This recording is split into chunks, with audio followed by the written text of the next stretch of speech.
Ogras e ogros, bem-vindos a mais um episódio do nosso podcast. Eu sou a Neide Barros e hoje nós vamos falar sobre maternidade e vida acadêmica. Mas antes de qualquer coisa, eu quero aproveitar e deixar aqui um agradecimento aos nossos apoiadores que tornam possível a existência desse espaço. Se você também acha legal o nosso conteúdo e quer fazer parte desse grupo que apoia, é só nos procurar no site do catarse.me e o link vai estar aqui na descrição para você ajudar e contribuir com valores a partir de R$5. Mas se você não pode, tudo bem, ajude a compartilhar o nosso episódio, já nos ajuda bastante.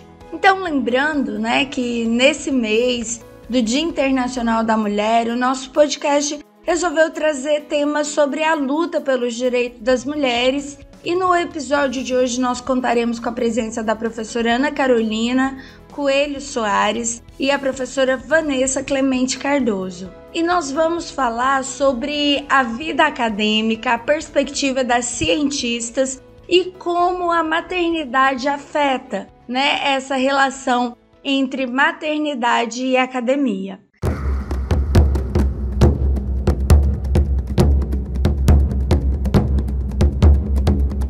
No ar, mais um podcast do Ogro, um oferecimento Ogro Historiador.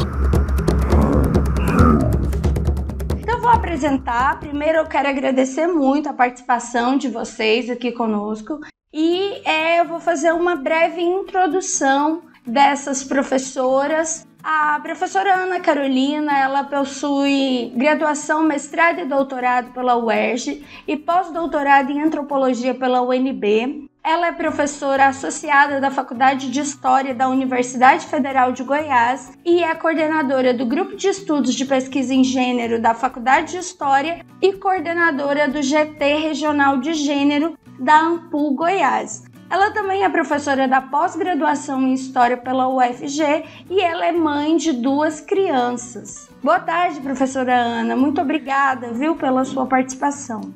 Boa tarde a todas e todos e todes que estão nos ouvindo. É um prazer estar aqui. Boa tarde, Neide. Boa tarde, Vanessa. É um prazer estar ao lado de vocês novamente, à distância. Ótimo. A Vanessa, ela possui graduação, mestrado e doutorado pela Universidade Federal de Goiás e ela trabalha com pesquisa, ensino de história, história da educação, livro didático, ditadura militar. Ela é professora da rede privada de Goiânia e mãe de uma criança. Muito obrigada, Vanessa, pela disponibilidade para estar aqui para conversar com a gente. Eu que agradeço, muito obrigada pelo convite, boa tarde a todos e todas que estão nos assistindo, é um prazer estar aqui ao seu lado, Neide, ao lado da professora Ana Carolina. Obrigada, gente. Bom, a Ana e a Vanessa, elas lançaram, como organizadoras no último ano, em 2020, o livro Maternidades Plurais, pela editora Bindi, do Rio de Janeiro. E junto com elas, nessa organização também está a Camila de Almeida Santos, que ela é do Núcleo Interseccional de Estudos de Maternidade da Universidade Federal Fluminense. E esse livro, nós vamos colocar o link para baixar ele, porque ele está disponibilizado gratuitamente pela editora Bindi. Então é um livro que conta com mais de 100 participações de mulheres falando sobre maternidade e 2 mulheres que vão se destacar, digamos assim, nessa escrita, a Marinete da Silva, a mãe da Marielle Franco e a Manuela Dávila. Então existe aí uma multiplicidade de discussões sobre maternidade. Eu gostaria de fazer algumas perguntas, para vocês. Eu gostaria que vocês falassem um pouco sobre como é ser mãe, e ao mesmo tempo ser cientista, ser professora, ser acadêmica. Eu escolhi trazer do livro um pequeno trecho introdutório que eu achei ele muito bonito, e muito importante. Então, na introdução estava assim: mães conversam e desabafam, temos medo, angústias e muitas tarefas para cumprir. O cansaço une nossas falas e mesmo em espaços diferentes, por diversas vezes nos encontramos com os pensamentos tão semelhantes que entendemos melhor a ideia de alianças. E foi em uma dessas noites mal dormidas, na total insegurança de um mundo em tempos de pandemia, que surgiu a ideia de fazermos um livro com relato de mães cientistas nos dias atuais. Então, com essa introdução, eu começo a pergunta, né? O que motivou a escrita do livro? Por que vocês acham que é importante? Por que a escolha de disponibilizar ele gratuitamente? Então, eu queria que vocês falassem um pouco sobre isso. Oi, Neide, aqui Ana Carolina falando, eu vou começar eu acho que assim, essa do ser mãe eu vou passar a bola para um podcast que possa ter 78 horas para a gente conversar, que aí a gente começa a dizer o que é ser mãe. Mas uma coisa que a gente pode afirmar com toda certeza é que ser mãe é um evento transformador na vida de quem se propõe a cuidar de uma criança, né? Então, no caso, a ideia de mãe, a ideia de pai, né, a ideia de ser cuidador de uma criança é o que tem nos movido nos últimos tempos, né, a pesquisar. E você sabe, pela introdução, as pessoas que estão nos ouvindo, né, perceberam que eu sempre me dediquei a pesquisar questões que envolvem mulheres na história e as relações de poder e de gênero que estão na história. É um campo de estudos, é um campo analítico, e é um campo que muitas vezes você ouve afirmações generalistas, afirmações onde essas mulheres elas não existem, onde você ouve sobre que todas elas são iguais, enfim. E aí a gente vai percebendo ao longo dos estudos que isso não é bem assim e que as singularidades elas promovem possibilidades de análise muito interessantes. Mas, sendo bem explícita, o que motiva a escrita do livro? Exatamente as singularidades. Exatamente uma noite em que eu estava acordada e muito preocupada, né? Os dias atuais têm sido de muita preocupação, e eu estava conversando com a Vanessa pelo WhatsApp, mães conversam, a gente sempre arruma um jeito de conversar, e se não me engano, acho que a Vanessa estava ninando a filha dela, eu estava ninando a minha filha, e era tarde, e a gente estava discutindo os medos e como é que ia ser o dia seguinte. Tinha um meme que estava acontecendo na época, que era estamos no mesmo barco. E eu estava muito brava, e a Vanessa também estava muito brava, mas eu estava muito brava, porque a gente não está no mesmo barco, e a gente nunca esteve no mesmo barco. Eu acho que o Brasil, historicamente, ele é um país de muitos barcos, e aliás de alguns não barcos, né? É um país de muita desigualdade, ele foi forjado na desigualdade. Então, eu diria que se a gente pode falar alguma coisa, que existem muitas embarcações, e cada um está num tipo. E era bem o início da pandemia, era março, né, do ano passado, abril, e a gente estava reclamando disso, e reclamando o quanto que, de novo, as mães estão sendo invisibilizadas. As mães estão ultra sobrecarregadas, mais do que cansadas. Sim, em março a gente reparou o quanto que o nosso trabalho aumentou, triplicou, quadriplicou do ano passado. Um ano depois a gente pode fazer o balanço de que a gente adoeceu, de que a gente está exausta, de que a gente está... E que cada uma foi tentando achar a solução de acordo com a sua embarcação, de acordo com o seu lugar. E ser cientista, produzir conhecimento, produzir ciência, demanda tempo, leitura, dedicação. É um processo. E está todo mundo em casa, ou tentando se manter ao máximo de tempo em casa. Naquela época, o lockdown era total. Nós estamos voltando para alguns lugares onde esse lockdown está sendo total. Então, assim, são situações que, para esse tipo de trabalho, e eu não desmerecendo nenhum outro, mas são situações em que colocam a mãe no mesmo lugar onde ela tem que ler, ela tem que pensar, ela tem que escrever, ela tem que produzir, ela tem que maternar, ela tem que cuidar da casa, ela tem que que é muito o que as pessoas têm falado há um ano, né? Que de repente todo mundo descobriu a economia dos cuidados, né? Então, o que motivou a escrita do livro? Raiva, indignação, vontade de dizer não estamos. A nossa vida como mãe é diferente. E aí é mães, porque nem como mãe a gente é igual. Existem várias mães vivendo de várias formas.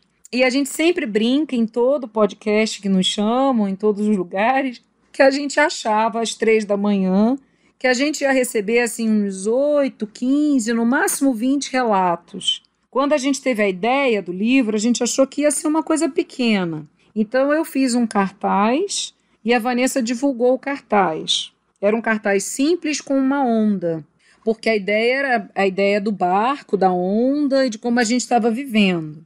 E a ideia de maternidades plurais veio dessa conversa. Se a nossa vida é plural, os nossos maternários são plurais, né? E queríamos ouvir as mães. A gente queria relatos de mães, que as mães contassem. E a gente achou que ia ser um livrinho pequeno. A gente não tinha nenhuma experiência como editora. Eu sempre rio quando eu vou falar isso, porque a gente achou que a gente achou que era viável, né? E a gente partiu de um princípio democrático, que é o princípio da gratuidade, né? Eu agradeço que você divulgue o link, realmente agradeço que as pessoas tenham interesse e leiam os relatos, né? Porque é um livro de mais de 800 páginas, né? Nós temos mais de 100 mães, mais de 100 relatos, se a gente for contar as que foram escritas em parcerias, porque aí começaram as perguntas, pode escrever em parceria, porque algumas mães fizeram em formato de carta, foi muito bonito, uma mãe escrevendo para outra. Então nós temos relatos em diversos formatos de escrita, nós fomos acolhendo os formatos. Há algumas mães que desistiram, mas o que eu queria te dizer é que em uma semana a gente já tinha mais de 50 relatos na nossa caixa, que a Vanessa criou o e-mail específico para... Então cada uma foi fazendo uma coisa, e nós chamamos a Camila e fizemos um grupo de WhatsApp, né? Porque a Camila é uma mãe e uma fantástica pesquisadora e uma profissional articuladora, e ela, né, trabalha com a questão da maternidade como ativista há alguns anos, e nós achávamos que seria uma parceria muito, muito profícua, muito boa. E foi, de fato foi.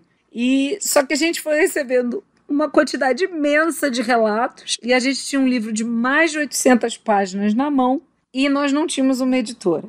E a gente insistiu na ideia de que o livro tinha que ser gratuito. Gratuito tanto para as mães publicarem, quanto gratuito para as pessoas lerem. E aí a editora Bindi foi a nossa parceira que acolheu, né? E o acolhimento é fundamental, para vocês verem como é que parceria, aliança, acolhimento são fundamentais. E a gente teve uma equipe de revisoras que fizeram gratuitamente a revisão. Então, se vocês acharem alguma vírgula fora do lugar, é porque foi tudo feito na madrugada. A maior parte da equipe eram mães, né? Quando não eram mães, eram mulheres. Quando não eram...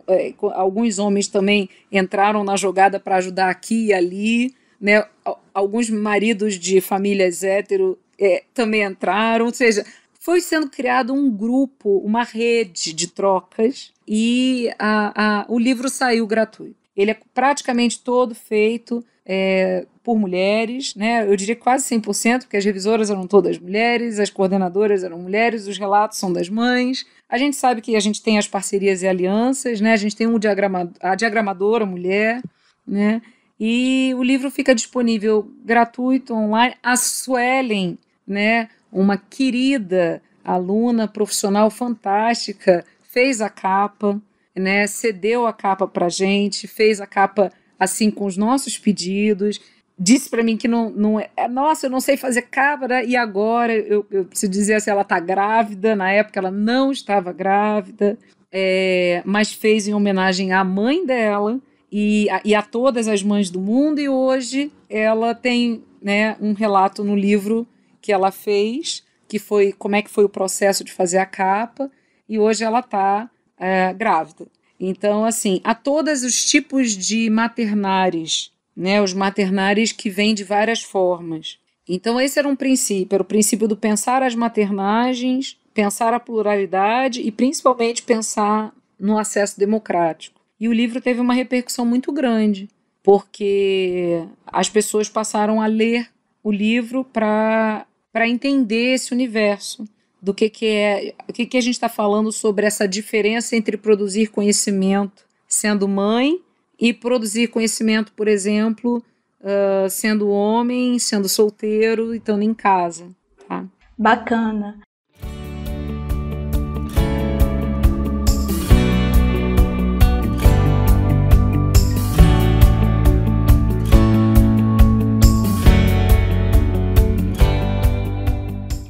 Eu queria também saber, porque assim, vocês duas tiveram a experiência de serem cientistas antes da maternidade e depois, né? Então, o que muda? Às vezes parece meio óbvia essa pergunta, mas muita gente não entende o quanto interfere o cuidar de uma criança. E o que vocês consideram, qual é a maior dificuldade de ser uma mãe cientista numa vida acadêmica que é pensada para não acolher, talvez, essas necessidades? Eu tenho visto, ultimamente, uma movimentação nesse sentido, mulheres colocando no seu látis, né? Eu sou mãe de fulano, porque isso também compõe essa existência, essa identidade. E o livro realmente teve uma repercussão incrível. Eu gosto da ideia de onda, porque eu percebo uma onda. Esses dias eu estava em um Instagram de uma universidade no Pará, e aí tinha uma fala sua, Ana, quer dizer, então tá tendo um movimento. As mães que trabalham, que vivem nessa atividade acadêmica, elas estão falando mais disso, né? Já existiam trabalhos pioneiros, mas está tendo uma movimentação maior nesse sentido, falando, olha, eu existo, eu tenho as minhas demandas, ser mãe tem isso de dificuldade. Então eu queria que vocês falassem, né, de ser cientista antes da maternidade e depois, e para vocês, assim, de uma leitura dos estudos, dos grupos que vocês se associam, qual seriam as maiores dificuldades nessa estrutura, né? Que é patriarcal, que é machista, como todos os lugares da nossa sociedade. Neide, a professora Vanessa, né, falando para quem está nos ouvindo, antes da maternidade, sendo cientista, eu poderia, por exemplo, ter um trabalho ou uma prova para fazer no dia seguinte, acordar, vivenciar o meu dia normalmente e fazer a leitura à tarde. Eu não tinha tantos imprevistos. Quando você é mãe, você talvez programe toda aquela ideia de rotina que você tem para o dia. Seu filho adoece, ou o seu filho quer atenção, quer brincar. Acontecem infinitas outras coisas que retira de você aquela rotina, aquela ideia de controle do tempo. Isso é uma coisa que para nós mães, controlar algo fica fora da nossa realidade. Então, toda essa questão de me programar para qualquer coisa, primeiro eu tenho que saber com quem minha filha vai estar, se ela está bem, se ela está segura, se tudo vai desenrolar daquela forma como eu acredito que vai acontecer. E ainda assim eu tenho que pensar que eu preciso de um tempo maior, porque vai que acontece algo e não dê para fazer aquilo, né? Então foi algo muito comum, por exemplo, durante a gravidez, durante o puerpério, principalmente o puerpério, de ter que fazer alguma leitura de madrugada. E uma leitura que eu lia um parágrafo e parecia que eu era analfabeta. Eu tinha que ler de novo, não estava entendendo mais nada. Aí eu lia novamente, né? E um exercício, um esforço muito maior e mais intenso, né? Porque eu estava cansada, né, da rotina de casa, da rotina materna, da rotina científica, né? E Vanessa, se a gente for pensar ciência como um todo, por exemplo, a gente aqui é da humanidades, né? Somos da história. Mas, por exemplo, o laboratório ele não abre de madrugada. E aí as nossas colegas das ciências que precisam do laboratório, das ciências que estão fazendo estudos experimentais em laboratório, e nem arquivo abre de madrugada. Então você tem o horário que o arquivo abre, você tem o horário que o laboratório abre, você tem o horário que você pode... E você tem, por exemplo, o pessoal da Biológicas que tem o tempo do experimento. Então, sei lá, 24 horas depois eu tenho que estar no laboratório para colher os resultados. E aí 24 horas depois eu não estou no laboratório, porque a minha filha adoeceu, meu filho adoeceu, ou aconteceu um imprevisto, ou eu não tenho com quem deixar, ou a pessoa, né, a creche fechou. Então...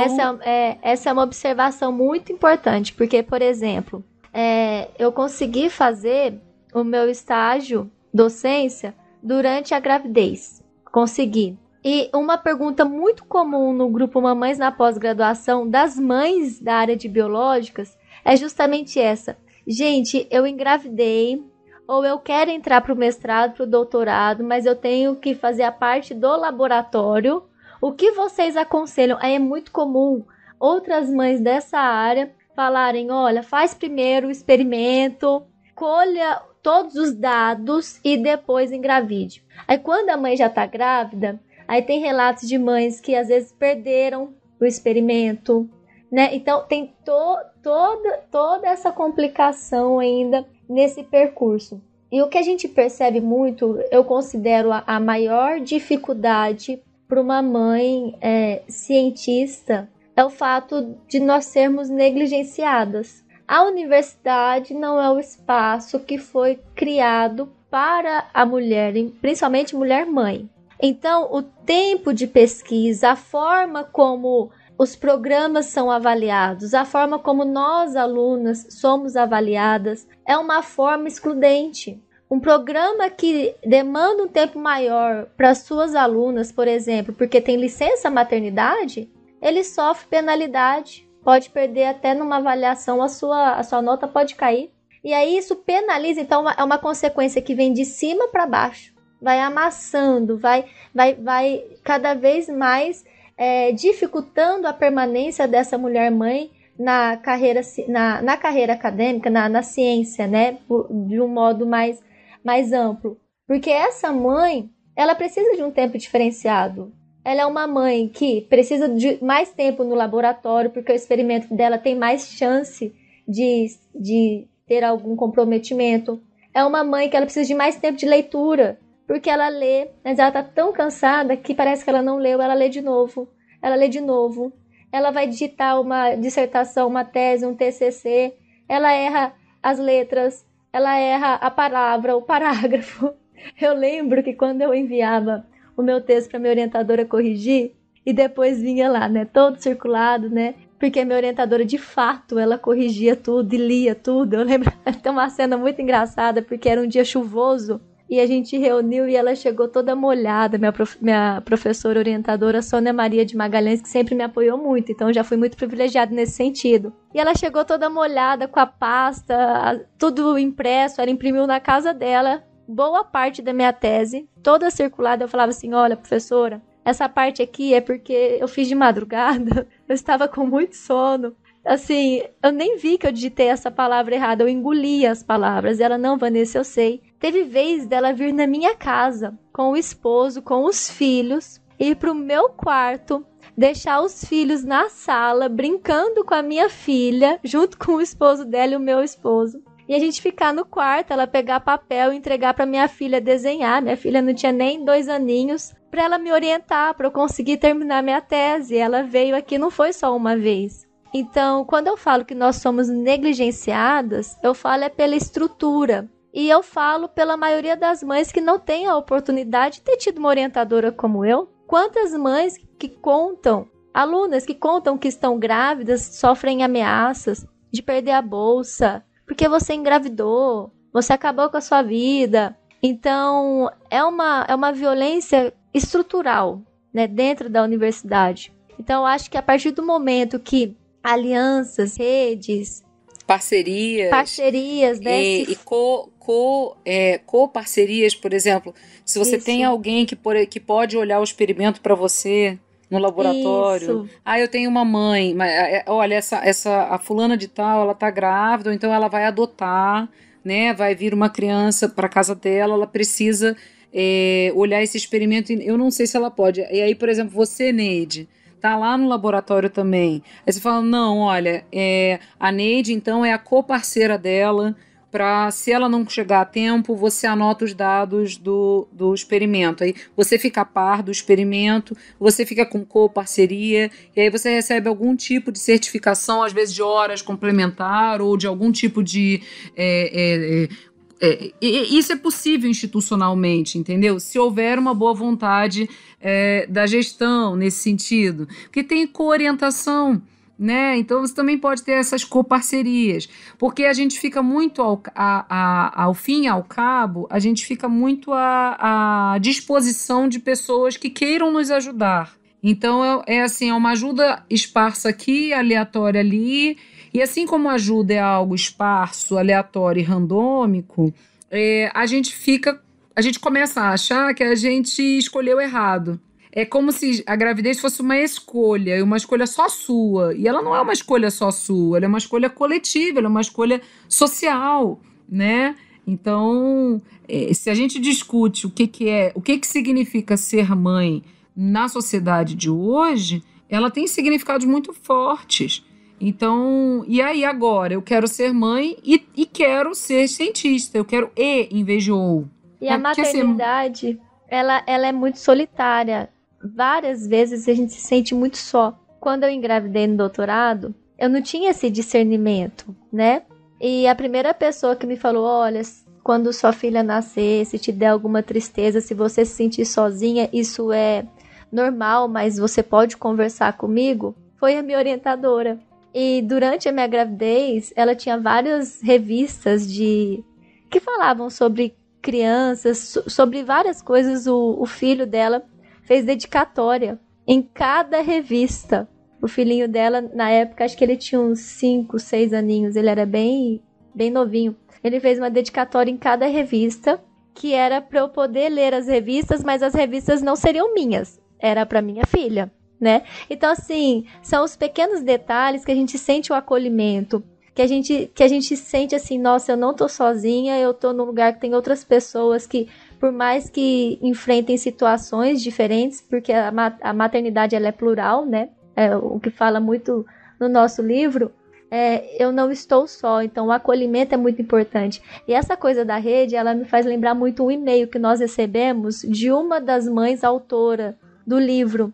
Depois de já ter sido publicado o livro e já ter tido uma repercussão maior, ela mandou um e-mail pra gente dizendo o seguinte, olha, eu não conhecia vocês, ela é uma professora de uma universidade federal aposentada, e ela mandou um e-mail dizendo assim, olha, eu não conhecia vocês, eu nunca tinha visto o rosto de vocês, eu só vi uma chamada nas redes sociais. Eu escrevi um texto, mandei os meus documentos, porque a gente tem toda a autorização, quer dizer, isso é muita confiança, né? E eu fico muito feliz que nós, mulheres mães, chegamos a esse patamar de simplesmente poder confiarmos umas nas outras, né? E formarmos, então, uma rede. Isso foi uma coisa que me fez refletir muito, de que nós estamos avançando muito nesse sentido. E é bem como você falou mesmo, Neide, a gente tem essa onda crescendo cada vez mais, eu sinto muito isso a partir de 2017. Não que a maternidade, ela não fosse pensada antes disso. Nós temos produções pioneiras, né? A Silvana Bittencourt é uma dessas cientistas brasileiras que não é mãe e é pioneira no debate sobre a questão da maternidade e ciência. Ela é uma das pesquisadoras nessa área. Mas em 2017, a gente teve um movimento muito forte por parte de mães estudantes, mães professoras, a criação do Parenting Science, a criação de vários coletivos, a criação do Mamães na Pós-Graduação, da página Mães na Universidade, depois em 2018 a criação do coletivo na UFG, de mães da UFG, a criação do coletivo de mães da Universidade Federal Fluminense, agora nós temos as mães da Unirio, temos mães da Universidade Federal de Santa Catarina, são vários coletivos que foram sendo criados, o Coletivo Nacional de Mães da Universidade. Isso foi formando uma rede tão grande que nós conversamos com mães pelo WhatsApp de várias partes do Brasil, desabafamos, e isso foi possível a partir mesmo desse ambiente da internet, desse ambiente tecnológico. E a pandemia, ela acabou aproximando muitas mães, porque nós acabamos aprendendo a usar algumas plataformas, e com isso a gente pôde fazer, né, Ana? Muitas lives, reuniões, e fomos nos conhecendo e formando cada vez um grupo maior, né? Sim, eu acho que foi muito bom isso, essa coisa assim, tem gente que a gente conhece só pela internet e parece que a gente conhece já há tempos, então foi a parte positiva. E a ideia da formação de rede foi justamente esse debate e coisas que a gente, por exemplo, não estava abordando, a gente passar a abordar, né? A gente poder, por exemplo, conversar com a Fernanda do Parents in Science, a gente fez algumas lives e a gente poder discutir, debater, porque elas começaram o grande movimento da maternidade no Lattes, agora estão com essa coisa de fazerem uma tentativa de auxílio para as mães que estão na pós-graduação e que não estão recebendo bolsa. Então são iniciativas que movimentam e mobilizam, porque mostram o quanto que essas pessoas realmente estão ficando com necessidades específicas e elas precisam de um auxílio específico. Auxílio específico não significa privilégio, gente. Auxílio específico significa talvez um tempo a mais, porque você, na verdade, já tem uma produção, eu brinco, uma grande produção Qualis A1 na sua casa, que você está dando conta que é a criança. E que essa criança, ela vai para o mundo. Ela vai crescer e ela vai compreender a importância da produção de conhecimento e da ciência, assim como as mães que são de outras profissões, assim como as mães que incentivam a cultura e incentivam a ciência, acabam tendo filhos e filhas, crianças que viram adultos, né, pessoas adultas, e que entendem a força de você estar numa universidade, a força de você estar produzindo, né? E discutindo e debatendo, né? Eu vejo isso, por exemplo, aqui em casa, né? O quanto que a minha mais velha já entendeu e já sabe o quanto que é forte e importante os debates que eu trago de história. Ela mesma já fala, não, mãe, vai sim, sabe? Vamos sim. Então, assim, eu vejo essa pequena cientista, essa pequena curiosa, essa pequena que não que está em sala de aula e já está em, né, tadinho dos professores, mas é a pessoa do porquê. Mas por quê? Né?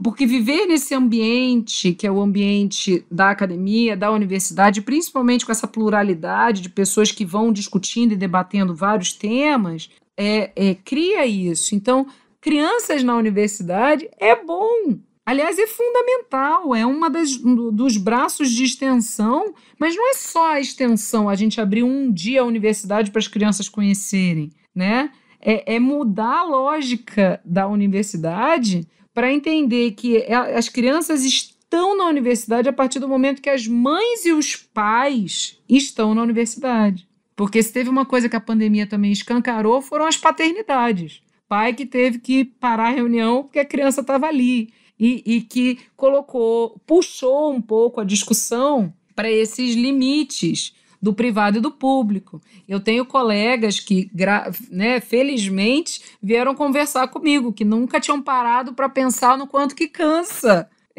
ficar com crianças, né? Colegas pais. Aí eu falei, pois é, né? Vamos então sentar aqui e conversar um pouco, porque na cabeça deles, talvez, porque uma coisa é você ouvir, outra coisa é você viver. Você viveu o cansaço. Você acordar de manhã, você tentar ler um livro e você ouvir mãe, mãe, mãe, mãe, mãe, mãe, mãe, mãe, mãe, mãe, pai, mãe, entendeu? Quem está ouvindo aqui que é mãe, que é pai, sabe exatamente o que é isso. Você não conclui um raciocínio, você não termina uma frase, você não escreve uma frase. E às vezes você já dormiu só 3 horas naquela noite, então já está mais difícil para você concluir mesmo, entendeu? E justamente isso, né? A gente quis promover debate, que é o que a universidade sabe fazer, eu diria que melhor, em vez de propor só soluções, porque a gente propõe muitas soluções, a gente também instigar novas perguntas e novas soluções. Porque o caminho, Neide, é que a universidade possa ser um lugar para todas as pessoas. Bacana.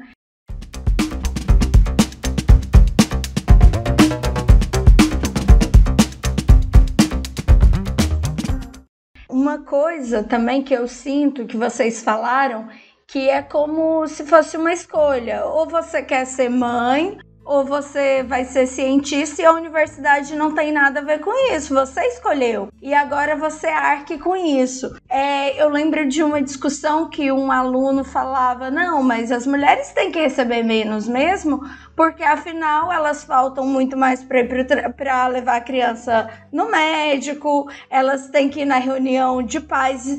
Então, é a ideia que a nossa sociedade tem, que a maternidade, né, é um processo obrigatório, primeiro, que a nossa sociedade já pensa que é obrigatório, e que não deve ser remunerado. Então, assim, essa mãe que está cuidando do seu filho, ela está fazendo um grande trabalho para a sociedade. Ela está construindo um ser humano, ajudando, né, a construir um ser humano saudável mentalmente, fisicamente. E isso, se a gente pensar em uma coletividade, isso é uma grande contribuição. Então ela não tem que ser punida por isso, muito pelo contrário, ela tem que ter, né, recursos para que ela possa fazer esse trabalho de preparar um ser humano para a sociedade e também poder exercitar a profissão, mas ainda isso é muito forte, né, dentro dessa nossa lógica que não entende. Primeiro a gente tinha a mulher que não podia sair para trabalhar. Depois, nos anos 80, a super mulher que dava conta de tudo, né? Que ela era uma mãe maravilhosa, que ela era sensual, linda, bonita e ainda era uma excelente profissional. E agora nós estamos tendo essa onda de falar, não, peraí, eu não dou conta disso tudo, a gente precisa repensar esses lugares. Outra estatística, né, que apareceu é que durante a pandemia a produção dos homens foi lá em cima, né, e das mulheres caíram por causa das crianças em casa. Então isso mostra muito que a maioria desses homens que aumentou a produtividade são pais, mas que a grande responsabilidade está sobre essas mães que estão em casa. Às vezes é um casal de cientista, mas a mãe abre mão ali do trabalho porque socialmente é ela que é a responsável por isso. Então eu queria que vocês falassem um pouco, né? Vocês já falaram um pouco das dificuldades que vocês viveram, mas se vocês quiserem trazer alguma história específica, e como a Vanessa disse, né, ela teve o privilégio de ter uma orientadora mulher, e não é só por ser mulher, né, porque tem a consciência, porque a gente tem orientadoras que também podem ser tão violentas quanto um homem. E a gente teve, se eu não me engano, no final do ano passado, né, um estímulo falando pra gente que não era vantajoso para cientistas terem orientadoras mulheres. Vocês lembram disso? Uhum. Né? Foi uma leitura um pouco, eu diria que rasa daquele artigo, que era um artigo que realmente levava a diversas interpretações. Eu diria que há uma questão da escrita do artigo e há uma questão das conclusões do artigo, né? Então eu diria que as leituras, elas permitem interpretações. E aí, sim, teve gente que abraçou imediatamente a ideia de que ter mulheres como orientadoras seria ruim, porque elas produzem menos e elas te puxam para baixo quantitativamente. É uma leitura, eu diria que, no mínimo, generalista. Sim. Né? E aí, eu queria que vocês falassem um pouco mais, né? Vocês já deram aí uma noção, mas quais os avanços que vocês viram, né, com essa discussão e a importância de estar colocando isso, de estar cobrando mais por isso, né? E aí eu queria que vocês falassem um pouco sobre a importância dessa organização, de formar alianças, né, como vocês falaram. E o que vocês acham que já conquistaram com isso? Eu lembro só de alguns eventos científicos pedirem espaços para os bebês, né, para as crianças. Então, eu queria que vocês falassem um pouco mais sobre isso. O Parrots in Science fez um dos primeiros eventos em que ele fez um espaço Kids em parceria, e aí logo em seguida o Fazendo Gênero, que é um imenso e internacional evento no Brasil, sediado em Santa Catarina, fez também, né, um espaço Kids, e a Ampu fez pela primeira vez a Ampuzinha, né? Então, como a gente é da história, né, eu quero trazer a Ampu pela primeira vez, quando a professora Joana Maria Pedro, né, era então presidente. O evento teve a Ampuzinha, que foi muito benéfico, teve, né, assim, as pessoas falaram o que podia melhorar, o que não, mas no geral foi muito bem avaliado e bem visto, porque eu acho que é essa repercussão que você chamou de onda. Eu fico sempre preocupada com onda, porque toda onda volta, né? A boa carioca aqui lembra que toda onda volta. Mas eu acho que às vezes é um rio que vai desaguando e vai indo, sabe? É uma correnteza. E essa correnteza vai juntando com pedrinha, com lama. Quando você vê, tá indo na direção e o troço ficou grande, tá? E ficou grande no sentido bom da coisa, porque está trazendo cada vez mais gente para pensar, né? Voltando a falar novamente, eu sei que o Ogro Historiador é ouvido por muita gente, quem não é da história também, mas vamos puxar a sardinha para a história, né? A AMPU, no ano passado, pela primeira vez, também no Fórum de Coordenadores da Pós-Graduação, convocou uma reunião para pensar especificamente a questão das maternidades na pós-graduação. E ao final dessa reunião, o GT, Mulheres Cientistas e Maternidades Plurais, que foi fundado aqui na Faculdade de História da Universidade Federal de Goiás, ele foi convidado a realizar uma pesquisa, que é uma pesquisa que não tinha sido feita ainda, e a gente ainda está em elaboração, uma vez que está aberta. Eu convido as pessoas que estão nos ouvindo e fazem parte das pós-graduações, porque que preencham um formulário online, que foi a maneira que a gente achou para poder aplicar a pesquisa, mas é um convite a todas as pessoas que fazem parte da pós-graduação, todas as professoras e professores, todos os técnicos administrativos, todos e todas discentes. Não é só para as mães, porque a gente quer traçar um perfil, a gente quer ver qual é a porcentagem de pessoas que estão, por exemplo, no doutorado aqui da UFG, que são mães. Qual é o perfil, né, do doutorado da Universidade Federal de Santa Catarina. E aí a gente quer fazer uma espécie de mapeamento, né, a convite, foi uma parceria feita com a AMPU, né, a convite. E aí eu acho que eu posso deixar a Vanessa falar um pouquinho, né, a professora Vanessa falar um pouquinho da força dos coletivos, porque os coletivos estão pressionando por maior clareza, maior explicitude, né, maior das leis e regulamentos e resoluções, né, ou melhor dizendo, um melhor escurecimento, em que tudo fique bem, que fique na página, que fique por escrito, que as pessoas possam acessar, que não fique procurando e catando as informações e à mercê da vontade ou, às vezes, das decisões equivocadas, porque já há resolução, mas pelo desconhecimento as pessoas não aplicam a resolução. Então, já dando a palhinha aqui, passando para a Vanessa, assim, a força que é essa discussão, né? Levantar o debate é importante, talvez, por isso. Isso, dentre as conquistas, né?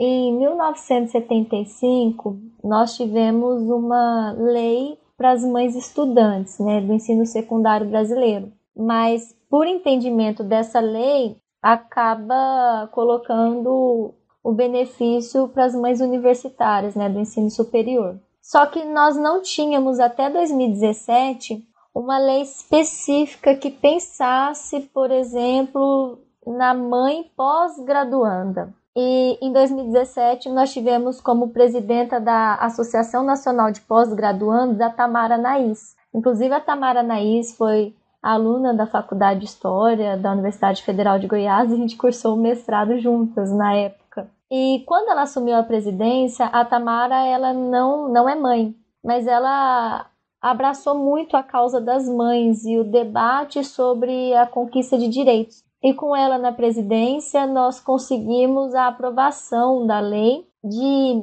prorrogação do prazo de defesa por 4 meses, a licença para as mães bolsistas. Então, isso já foi uma conquista que precisa ser ampliada porque nós não temos, por exemplo, a prorrogação de prazo de defesa ou licença maternidade garantida na lei, por exemplo, para agências de fomento para mães não bolsistas. Nós não temos ainda isso em lei. E como é algo muito recente, muitos programas de pós-graduação de diversas áreas no Brasil estão desinformados e não informam corretamente suas estudantes. Então tem muitas mães que têm o direito, mas não sabem como proceder. Nós não temos, por exemplo, Neide, um formulário específico padronizado para solicitar uma licença. Uma mãe graduanda na especialização, no mestrado, doutorado, em qualquer nível, ela não tem um formulário único, modelo para solicitar nada. Então, nós temos programas que simplesmente você manda uma cópia da certidão de nascimento do seu filho e eles mesmos resolvem tudo, faz todo o trâmite, todo o processo e você consegue já a licença, que foi no meu caso. Eu só enviei a documentação e o meu programa resolveu tudo, foi super simples. E tem programa que não, tem programa que pede carta, pede ofício, uma série de burocracia e mães vão lá para o grupo, né, para Mamães na Pós-Graduação no Facebook perguntar se tem modelo e a gente não sabe orientar. Então nós precisamos de regulamentar, mas não só regulamentar, nós precisamos de ampliar o acesso e informar e criar um modelo que facilite a vida das mães universitárias. Algumas outras conquistas que nós temos, por exemplo, né, a nível de mães universitárias, é que em algumas universidades tem o auxílio creche. Mas eu digo uma conquista, sim, com certo receio até de dizer, porque tem auxílio creche de R$400, de R$300, o que eu considero um valor irrisório, muito pequeno, para uma mãe conseguir, né, manter ali o seu filho para permanecer na universidade. Nós temos auxílio creche que vai de R$300 até R$700 e nós temos universidade que não tem auxílio creche. Nós temos universidade que não tem creche, né? Nem para técnica, nem para professora e nem para estudante. E nós temos universidades que quando tem creche não tem vaga para todo mundo. Quando tem banheiro não tem trocador, não tem fraldário, né? Então, tem uma série de coisas que ainda precisam avançar. No Rio de Janeiro, por exemplo, teve uma conquista que foi a entrada das mães no bandejão junto com os filhos. Mas é uma conquista também, assim, discutível, porque essa mãe pode entrar com o filho, mas o filho não pode se alimentar. Então, agora mãe? Pode, não é? Agora pode, filho, não pode? Agora ainda não? Não, não pode não. Ainda não pode. Então, que mãe que entra com o filho e para almoçar e não pode dar comida para o seu filho, né? Mas as mães já comemoraram esse fato porque elas entendem que uma parte foi vitoriosa, então está mais próximo ali da conquista. Nós temos algumas universidades que já colocaram, por exemplo, espaço kids em eventos, mas também salas para os coletivos. A própria UFG tem uma sala que foi colocada para o coletivo de mães da UFG, que foi uma conquista das mães do coletivo de mães, né? E aí a Vanessa Fonte, a Juliana Martins, a Natália, né? Várias outras mães que fazem parte do coletivo de mães, que agora eu não me recordo do nome de todas, são várias, e assim, creio que muitas coisas ainda sejam conquistadas. Então são conquistas pequenas que precisam de ampliação, mas que mostram que está tendo um avanço, né? Os coletivos, eles são importantes nesse sentido, porque, por exemplo, o que acontece? Quando eu comecei a conversar com algumas mães de coletivos, o que acontecia? Por exemplo, eu conversava por causa do Mamães na Pós-Graduação, que foi criado em 2017, que é um grupo de Facebook, Eu conversava com uma mãe do Rio de Janeiro e ela me perguntava, Vanessa, como que foi feito isso em Santa Catarina? Aí eu tinha que conversar com a mãe de Santa Catarina, do coletivo de Santa Catarina. Aí eu passava a informação de um coletivo para o outro, tava meio que telefone sem fio, né? Então, quando você cria uma rede que consegue colocar todas essas mães para conversarem entre si, elas começam a trocar estratégias. Por exemplo, olha, faça esse tipo de atuação, faça esse documento, recorra a esses órgãos para você obter isso. Então, o processo da luta diminui o tempo, né? Ele agiliza. Então, o coletivo é importante nesse sentido. Porque uma é pioneira, desbrava, descobre o caminho e passa o caminho para todo mundo. Isso. E aí, isso é uma vantagem, porque esse é o grande movimento. Quando a gente fala em movimentos de luta, as pessoas não entendem, elas acham que é algo organizado, que tem uma sede, que tem um lugar, que tem carteirinha. Não, são pessoas que vão se conectando, se conhecendo. Ah, a Vanessa sabe como é que é, então peraí, deixa eu perguntar. Não, a Vanessa diz, não é a Vanessa, é a Neide. Aí passa para a Neide entra em contato, aí o telefone segue. O movimento, que hoje a gente chama de luta materna, né? É esse movimento que a Vanessa está explicando, que é esse processo que aconteceu com todos os movimentos sociais, das pessoas irem se movendo em sociedade em prol de todas e todos irem conseguindo o benefício. E quando você receber a negativa, vai no lugar tal, fala tal coisa, procura fulano, entendeu?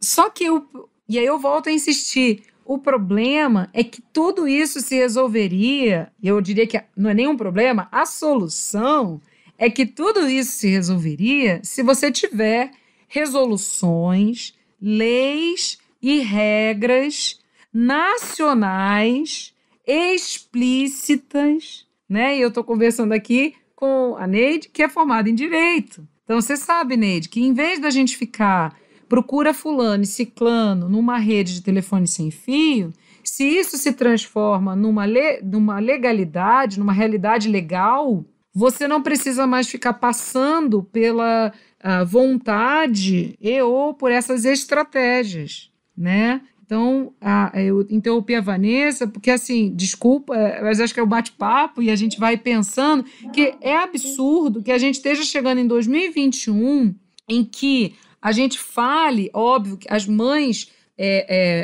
pobres sempre trabalharam, né? Essa coisa, as mulheres não trabalhavam, sempre trabalharam. Só que essas mães pobres, né, às vezes a realidade delas sequer chegava nas universidades. E a gente fez uma grande reforma, ainda bem, nas universidades nos últimos 30, 40 anos, e nós temos batido na tecla de uma universidade democrática, de uma universidade para todas as pessoas, de uma universidade de conhecimento aberto. E quais são os entraves e desafios que a gente tem visto? Exatamente o fato de que o desenho universitário não foi feito, o desenho do modelo universitário não foi feito para receber todas as singularidades das pessoas, embora tenha o discurso de ser democrático. E aí não é culpa do gestor X, Y ou Z, nem do governo X, Y, Z. É uma estrutura fundante. A universidade, como a academia, se você perguntar na Espanha é assim, se você perguntar no México é assim, se você perguntar nos Estados Unidos é assim, ou seja, a estrutura da lógica universitária, ela não é pensada para a democracia e para a pluralidade.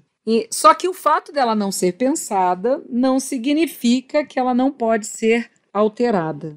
É exatamente essa discussão. Ela não foi pensada assim. Beleza, não foi até agora. Vamos pensar, então, como é que a gente pode fazer para alterar. E o povo da história é um povo que gosta muito de mudar as coisas e alterar e ir debatendo. Estamos aqui para isso, né? Estamos aqui para isso. Vamos então conversar. Se não está para todo mundo, como é que a gente faz para ficar para todo mundo? Né?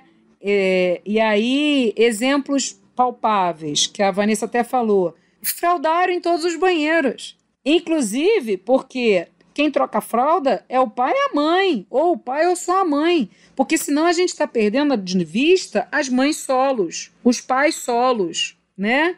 As maternidades não heteronormativas, as maternidades, né, homoafetivas. A gente está perdendo de vista, por exemplo, que se eu boto só o fraldário no banheiro das mulheres, como às vezes, por exemplo, a gente chega num restaurante ou num shopping e está lá linkado, o que você está dizendo? Quem tem que trocar a fralda dessa criança é a mãe, entendeu? E aí a briga é para que seja plural mesmo. Então, é qualquer um, né? O cuidado, o cuidar da criança, ele tem que ser coletivo. Ele tem que ser, ele é uma discussão política, nesse sentido, né? E, Vanessa, passando a bola para você. Não, é isso mesmo. E aí nós temos uma lista, né, assim, muito extensa e cada vez maior ela vai ficando, né, de coisas que a gente pode tentar melhorar no ambiente acadêmico. Uma dessas coisas é a licença maternidade, mas a licença paternidade também. Porque quando você pensa só em licença maternidade, você já coloca uma maternidade compulsória, né? E não só de 4 meses, porque é um tempo muito pequeno. Outra coisa muito importante, a questão que já foi falada dos fraldários, né? Espaço kids em eventos, porque exige-se uma alta produtividade, participação em eventos, mas nós não temos suporte para estarmos nesses eventos. Inclusive suporte financeiro, bolsas, né? Projetos que auxiliem essas mães para viajarem, mães alunas, mães professoras, para levarem os seus filhos. Afinal, com quem eu posso deixar o meu filho muitas vezes para poder participar de algum evento ou ministrar alguma palestra ou qualquer outra coisa relacionada com a atividade acadêmica, né? Bibliotecas também com um espaço específico para as crianças, porque muitas vezes as mães elas precisam da biblioteca, mas é um ambiente bem ríspido em relação a barulho, né? Em relação à própria presença das crianças, então o espaço pensado nesse sentido. Seria muito importante que toda a universidade tivesse uma sala para os coletivos de mães, uma sala que tivesse ali um sofá, uma cadeira de amamentação, um espaço de amamentação também, que tivesse micro-ondas, que tivesse geladeira, que tivesse armários para que essas mães pudessem guardar seus objetos. É uma coisa que eu até falava muito na época no coletivo de mães da UFG. Eu tinha muita vontade de ter na universidade um espaço para doações. Aquela espécie assim, fica até a ideia aqui, né? Se alguém tiver interesse de fazer na sua universidade. Se você não usa, deixe e pegue o que necessita, né? Então, por exemplo, eu tenho um filho de 2 anos, as roupas de 1 ano não servem. Eu deixo roupas, brinquedos, livros, e a outra mãe utiliza e eu pego a de 3 anos, né, que foi deixado ali. Então eu acho que seria muito bacana essa ideia de trocar mesmo coisas, né, porque crianças crescem e coisa de criança é cara, coisa de criança é difícil e perde rápido, né. Carrinho também seria muito, muito interessante que tivesse também nesses espaços, nas universidades, que fossem realizados eventos anuais ou a cada 2 anos, mas de forma assim nacional mesmo, que discutisse a permanência das mães no ambiente acadêmico, mas não só a permanência, mas a saúde mental dessas mães. Isso é muito importante. Nós temos mães com depressão, nós temos mães com diversos problemas em casa, problemas pessoais que precisam de um suporte mais profundo, então um auxílio psicológico dessas mães, mas também um auxílio na área do direito. Mães que sofrem algum tipo de violência, que não têm, por exemplo, não recebem pensão, né?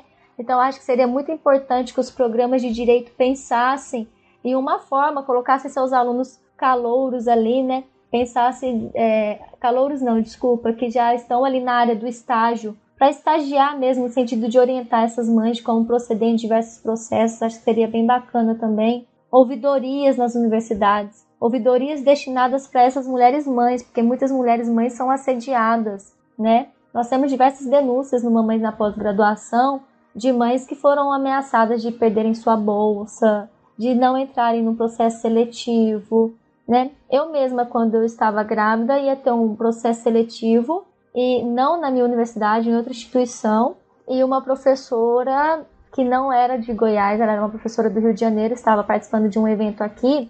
Ela falou assim, faz o processo seletivo, né? Tenta esse processo seletivo, era professor substituto. Eu nem queria tentar, porque já estava mais pro final da gravidez, né? Precisava ainda de escrever a tese. Só que ela falou assim, mas eu te dou um conselho. Coloca uma roupa mais larga para as pessoas não verem a sua barriga, a banca não ver a minha barriga. Quer dizer, se ela já me deu um conselho desse, é porque ela sabe como é o ambiente acadêmico. Ela sabe que muitas vezes uma mulher que chega para uma entrevista ou para um processo seletivo com uma barriga maior, ela já sofre ali um prejuízo na sua avaliação, coisa que não deveria ocorrer. Então, são coisas que nós precisamos pensar e modificar. Sim.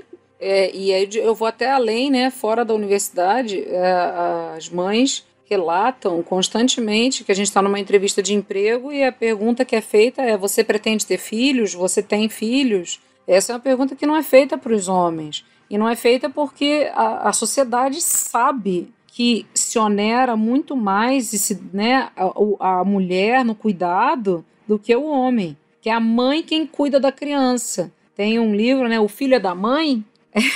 Tem uma pesquisa de mestrado, eu esqueci agora, nossa...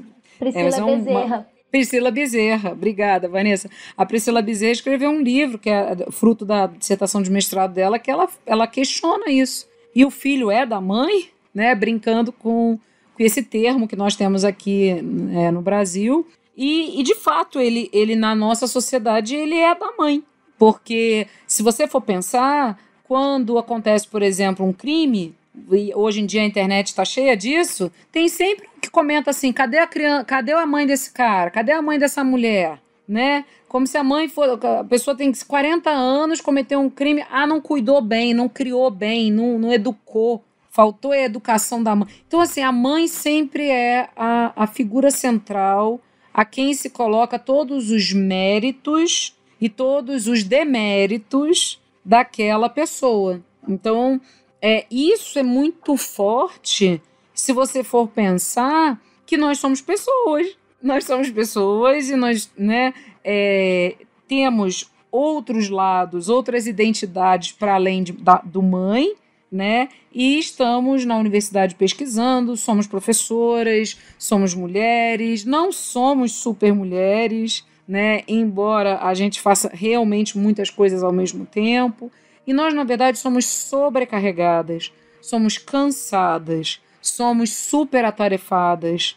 E seria fantástico se a sociedade como um todo começasse a perceber que esse extremo cansaço muitas vezes leva a renúncias e a falsas escolhas, que é o adiamento da gravidez, ou o adiamento da adoção, ou a escolha da não maternidade. Muitas vezes a pessoa escolhe ser mãe e fica adiando, ou então a maternidade precoce para só depois fazer a universidade, né? Gente que vem dizer para mim assim, eu sempre quis ter feito o curso tal, mas eu acabei nunca fazendo. Então, assim, que escolhas são essas que sempre envolvem muitas renúncias e sempre e prioritariamente das mulheres? Então, é quase que um apelo, né? Conclamar a sociedade como um todo, incluindo os homens, incluindo todas as pessoas, mulheres que são mães, mulheres que não são mães, né, para essa discussão, para esse debate. Afinal de contas, que sociedade a gente está deixando e que a gente quer, né? A pandemia só agravou o nosso cansaço, a nossa sobrecarga, o nosso sobretrabalho, a nossa sobretarefa. O corpo da gente está adoecendo, a alma da gente está adoecendo. E a gente vai permanecer, se vocês olharem as pesquisas, né, eu acho até que seria legal talvez o Ogro botar os links de algumas pesquisas que têm saído nacionais e internacionais falando dessa sobrecarga, né, e de várias profissões, não só das historiadoras e não só das acadêmicas, mas colegas minhas que estão na área da saúde e que são cientistas, e elas relatam o desespero que é o medo de contrair uma doença, de levar para casa, né, de pegarem a Covid e trazerem para casa, como é que vão fazer com as crianças, com quem que eu vou deixar as crianças. É um questionamento constante que essas mães têm que se fazer e as escolhas não são fáceis. E aí, por que fica tudo em cima delas? A mãe deixou ir para a escola. Não tem uma rede na família, não é uma família, né? Não são 2 pais ou 2 mães, ou uma mãe e um pai. Essa mãe tá solo, ela tá totalmente sozinha, ela não tem uma tia, ou seja, e que discussão é essa que a gente está fazendo? É só dela que é a responsabilidade? Por que a gente não altera esse cenário e começa a colocar isso como um processo coletivo, né? Eu acho que essa é um pouco a discussão, porque quando você coloca um espaço Kids num congresso, eu estou dizendo 2 coisas, principalmente. Primeiro, sejam bem-vindas pessoas que têm crianças em casa. Aqui vocês têm espaço, tanto para assistir o congresso, quanto para serem palestrantes no congresso. E segunda coisa, nós, do evento, estamos coletivamente nos responsabilizando pelos cuidados com o seu filho, com a sua filha, enquanto você assiste ao evento e se qualifica neste evento. Se qualifica com o debate, com a discussão, com as questões. Então, o Espaço Kids é um exemplo, talvez, muito bom do quanto que crianças são projetos coletivos, né, sociais, porque ele te dá esse lugar para dizer, venham, vocês não ficarão desassistidos, vocês não terão que passar por situações constrangedoras, como, por exemplo, você está assistindo uma palestra e alguém te convida a sair da sala porque a sua filha ou seu filho estão fazendo barulho, né? E então, eu, por exemplo, você perguntou de situações, eu já amamentei coordenando simpósio, né? E foi muito legal porque foi muito acolhedor aquele momento. As pessoas que estavam no evento, primeiro todas as pessoas acolheram a situação, entenderam, eu avisei, eu informei, e algumas foram pegas de surpresa e outras vieram dizer para mim que foi a primeira vez que eles pararam para pensar no quanto que é oneroso ser mãe e estar trabalhando, porque eu me mantive coordenando o simpósio e amamentando. E veja, e aí foi muito legal porque a criança depois foi pega, né, depois de amamentar, e ela dormiu no meu colo, e aí ela foi pega e foi cuidada até eu terminar a coordenação do simpósio, e foi um espaço, eu me lembro, né, foi um lugar muito, muito legal, muito acolhedora. A Ana Marques estava lá, a Jaqueline Zarbato estava lá, a Maristela Carneiro estava lá, que é o pessoal da Rede Centro-Oeste, e foi muito bom, porque é um espaço onde as pessoas realmente entendem a luta que é por uma universidade mais plural, né?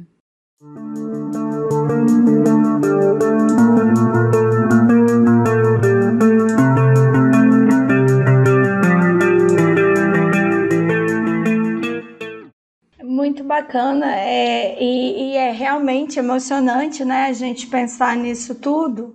E agora a gente já está indo, né, mais para a nossa parte final, já vou finalizar, mas eu acho que é importante lembrar, teve uma frase que circula muito em documentários sobre a educação, que é preciso uma cidade inteira para se criar uma criança, né? Alguns falam que é um provérbio africano. Não, a gente não consegue identificar muito, mas assim, e eu gosto muito dessa frase. Eu não sou mãe, mas eu me considero responsável também, né? Eu tenho amigas que têm filho, e aí é isso, assim, se você precisar, eu tô aqui, se você precisa em um dia, me liga, eu vou fazer esse intercâmbio, porque querendo ou não, é as mulheres, né, que apesar de não ser uma obrigação, né, aí a gente lida com a realidade e com a perspectiva. Nós, no momento, nos acolhemos entre nós, buscando que um dia isso venha estruturalmente. E eu queria só para finalizar, pode ser a Vanessa, pode ser a Ana, eu acho que como a Vanessa está mais ligada aos coletivos, eu queria que você me falasse uma graduanda, alguém que é mãe, que acabou de entrar na universidade e ela está precisando desse amparo, desse acolhimento, onde ela deve procurar, quem ela deve procurar. E uma sugestão também bacana seria, agora a gente está sem aulas presenciais, mas isso ser passado lá naquela recepção dos calouros também, né? assim como se explica que tem a casa do estudante, que tem auxílio para isso, para aquilo outro, seria muito legal explicar, olha, a gente tem esse lugar, você é bem-vinda, vocês, né, vocês são bem-vindos nesse espaço. Então, eu queria que você falasse, assim, nacionalmente, onde procurar, se tem um blog, se tem um lugar, um Instagram que a pessoa possa fazer contato. E você já falou que tem um coletivo dentro da Universidade Federal de Goiás, né? Então, pode explicar aí. Eu não sei se é a Vanessa ou a Ana.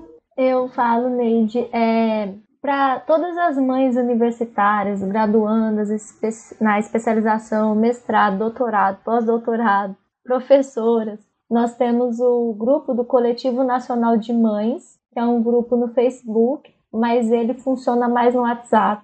Então, nós temos no grupo do Facebook mais de 300 mães, mas no WhatsApp, que é o grupo que todo dia as mães conversam, temas relacionados mesmo à maternidade e à ciência, ele funciona mais no WhatsApp, que foi inclusive uma mãe do Rio de Janeiro, a Natasha Rocha, que transformou esse grupo, o grupo do Facebook eu criei, e ela criou do WhatsApp, né, para a gente ter uma conversa mais ampla, né, essa rede de mãe foi funcionando melhor. Nós temos o Mamães na Pós-Graduação, que é um grupo de Facebook com mais de 2.500 mães pós-graduandas do Brasil, algumas mães estão fazendo pesquisa no exterior também. Esse é um grupo muito acolhedor, ele funciona muito bem no Facebook, tem muitos relatos, inclusive tem como você relatar algo de forma anônima para ser ajudada, auxiliada. As mães lá são muito acolhedoras, normalmente um pedido de ajuda que você coloca, alguma dúvida, sempre tem mais de 10 comentários, alguns a 40 comentários, bastante mesmo troca entre as mães. Além do Mamães na Pós-Graduação, tem o NIEM, que é um grupo que a Camila Cidade é fundadora. Ela fundou ele quando ela ainda cursava a Universidade Federal Fluminense, e a Juliana Márcia, ela também ajuda, né, a Camila na organização do NIEM. Tem outras mães também presentes nele, como a Camila Eulálio, que está na UFRJ, a NAPE, que está, se eu não me engano, na Universidade Federal da Bahia, então é uma rede também que conta com pesquisadoras de várias partes. E elas estão no Coletivo Nacional de Mães, então está todo mundo junto, sim, né? São grupos que funcionam. Tem o Coletivo de Mães da UFG. Quem está mais à frente, da última vez que eu tive mais contato, é a Vanessa Fonte. Tem a Juliana Martins também, né? Tem algumas professoras que estão meio que no grupo, mas eu não sei se é um grupo só de aluna ou se professora está participando, não tenho uma informação muito aprofundada sobre ele. A gente participou da fundação do grupo, mas depois a gente acabou se desligando mais. Foi a época que eu também saí da universidade e voltei agora, né? Então tem essas redes. E uma coisa muito importante é esse auxílio, essa sororidade, esse companheirismo entre as mães. Eu não posso deixar de citar uma professora, mãe, que foi muito importante para mim. Eu nunca citei assim em palestra, mas eu queria citar nesse podcast, que foi a professora Adriana Vidotti. A professora Adriana Vidotti, quando eu engravidei, ela sempre esteve muito presente, ela, filha dela, né? E ela veio me visitar. Quando a minha filha nasceu, ela me ligava: você precisa de ajuda com alguma coisa? Você quer que eu vou limpar a sua casa? Ela me ofereceu diversas formas de ajuda, que eu não recebi nem às vezes de familiares, mas eu recebi dela. Então foi um momento que eu passei por alguns momentos tristes, eu ligava, chorava, e ela me acolhia muito, então uma pessoa muito especial. Então essas redes são muito importantes, e formar rede não só de mães, mas eu recebi muito companheirismo das minhas amigas que não são mães e que não querem ser mães. Elas decidiram: não quero ser mãe. Elas leram, inclusive, tem um livro, eu esqueci o nome, que é um livro de mães que se arrependeram, né? Mães arrependidas. Mães arrependidas, isso. Isso. Mães arrependidas, isso. E as minhas amigas, elas já tinham uma formação de que não queriam, porque cada uma tem a sua forma de pensar. Foi um projeto que eu realmente quis, né? Então, pensei muito, pra ser mãe, quis, e minhas amigas não quiseram e foram as que mais me ajudaram. Tipo, época de chá de fraldas. Elas organizaram chá de fralda entre elas, de amigas de faculdade. Tinha momentos que elas estavam mais animadas do que eu, né? Então, eu recebi muito esse tipo de ajuda. Uma frase que eu deixaria aqui é Ubuntu, né? Eu sou porque nós somos. Ubuntu, né? Tá, inclusive no nosso livro, eu sou porque nós somos. É muito porque disso. não é porque a gente não quer ser mãe, né, que a gente não gosta de criança. Essa ideia. E aí eu acho que isso não pode ser normalizado. Porque você não pode falar, eu não gosto de criança. Criança é um ser humano. Você tá sendo desumano quando você fala que você não gosta. Agora, você pode escolher não assumir essa responsabilidade. Para si, como um projeto individual na sua casa. Mas você não pode simplesmente dizer, eu não quero uma sociedade que não tenha crianças, porque isso é... O que você está dizendo? Né? Até biologicamente é um suicídio, né? Se você pensar.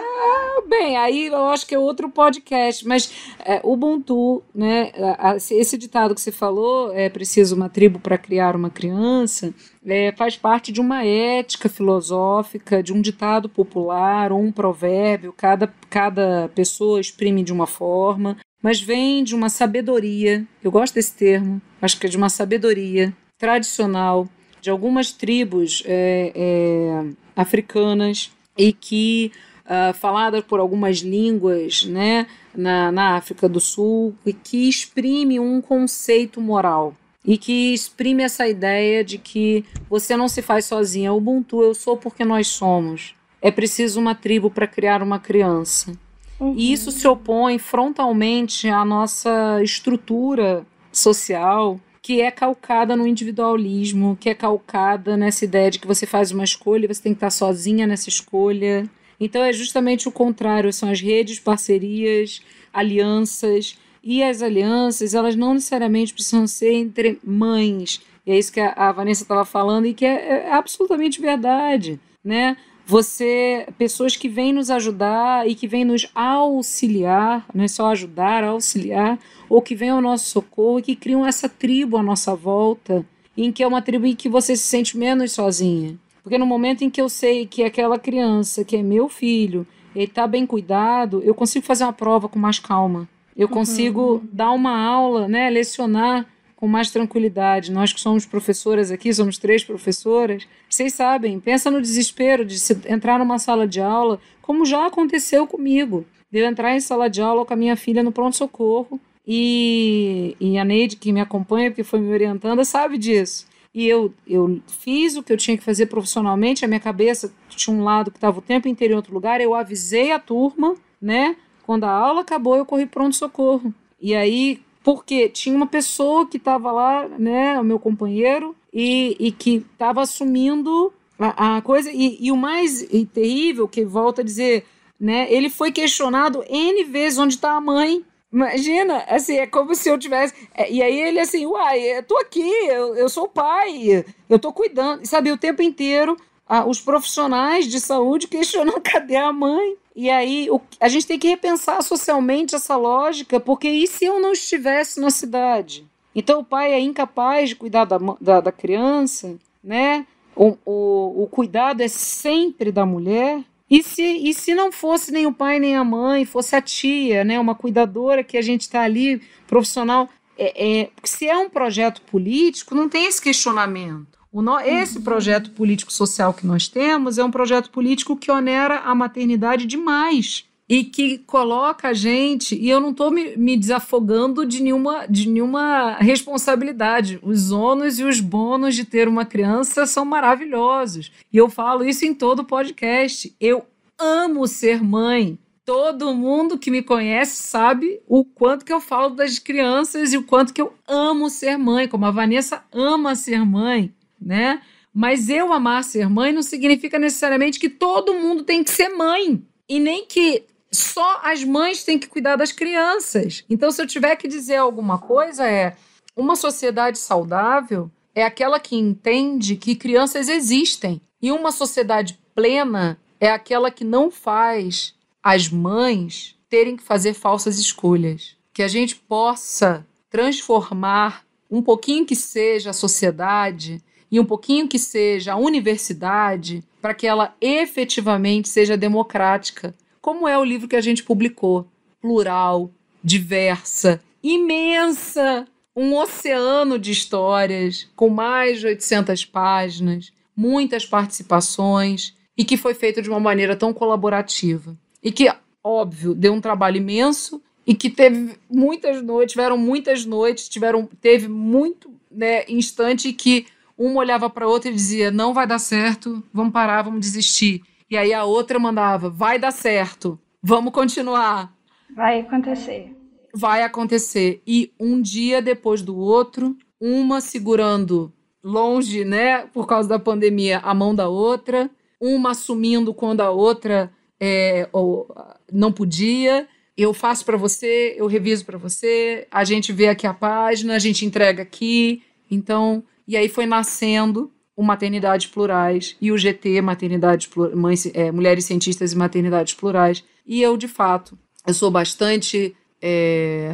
eu concordo com a Vanessa, Ubuntu. Eu sou porque nós somos. Só existe um caminho possível para a gente construir coisas melhores. É fazendo, de fato, redes, uniões, parcerias, alianças e um grande movimento de transformações positivas e benéficas para uma sociedade em que as pessoas possam viver de maneira mais plena e mais felizes. Bom, gente, a gente já está finalizando. Eu agradeço muito a participação. Então é isso, gente. A minha dica, né? Porque a gente sempre encerra o Ogro Historiador com uma dica. A minha dica literária, né, é o livro Maternidades Plurais. Nós vamos estar disponibilizando aqui. Então, eu acho que é muito importante que a gente leia, que a gente pense e que a gente se responsabilize, né? A Constituição já fala sobre isso, que a educação ela não é responsabilidade apenas da família, mas de toda a sociedade. Então, nesse sentido, a gente encerra o nosso podcast. Eu agradeço muito, viu, gente? Muito obrigada. E é isso. Um abraço. Um abraço, obrigada a todas as pessoas que nos ouviram. Um abraço, obrigada.